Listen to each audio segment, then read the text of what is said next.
Please take your seats quickly, ladies and gentlemen. Thank you. Hi guys, and welcome to oneminutetennis.com. In today's session, I want to talk about the forehand, and specifically the wide forehand. And I want to show you a way of moving to the wide forehand that not only increases your speed and your recovery time, but also makes for a more powerful and more aggressive counter-attacking stroke. Now, almost every player that I've worked with makes the mistake when playing the wide forehand of going into the stroke with an open stance. And the stroke should be played with an open stance, but the open stance is a result of a super close stance at the beginning.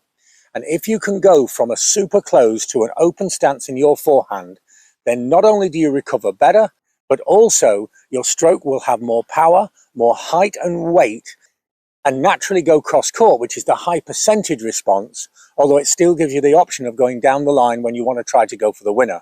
So the natural way of moving out to this ball is to move out on an open stance. So the ball goes wide, I move out to it, I play an open stance with my momentum moving out, I hit the ball and fall away from the court. But now we have a lot of problems, because when I play the ball in that fashion, then my momentum is moving away from the court. My lower body has to keep moving, and so my upper body is locked and blocked from the lower body. So I'm now only swinging with the arm. And because my momentum is carrying me away from the court, then what's going to happen is the natural stroke is going to be down the line. But if that's not a winner, then the whole court is wide open. And as you can see from the footwork, I'm going in the wrong direction. But if we work on a super closed movement, so what I'm going to do now is approach the ball with my last conscious step being with the left foot, making a totally closed stance.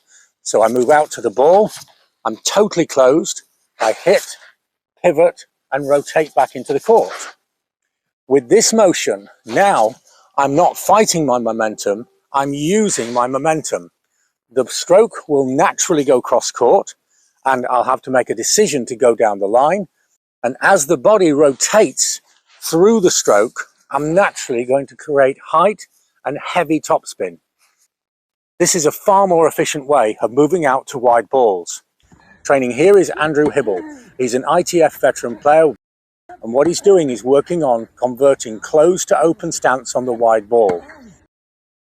You can see how efficiently he's moved back into court, but we've also improved his speed of ball, the spin on the ball, and the efficiency of the stroke as he's naturally sending the ball back cross court and attacking the person and taking away their options to continue to attack him.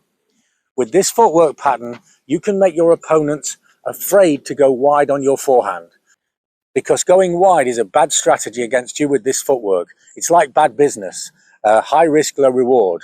The high risk is that they might miss. The low reward is that you actually counter-attack them and take control of the point. So use this super close to super open footwork pattern, and you'll find that you can counter-attack from positions where in the past all you could do was slice or defend.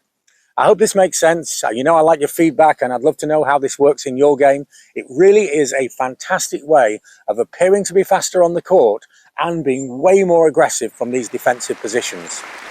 Thanks for watching 1 Minute Tennis, and see you next time for more unique tennis lessons that really work.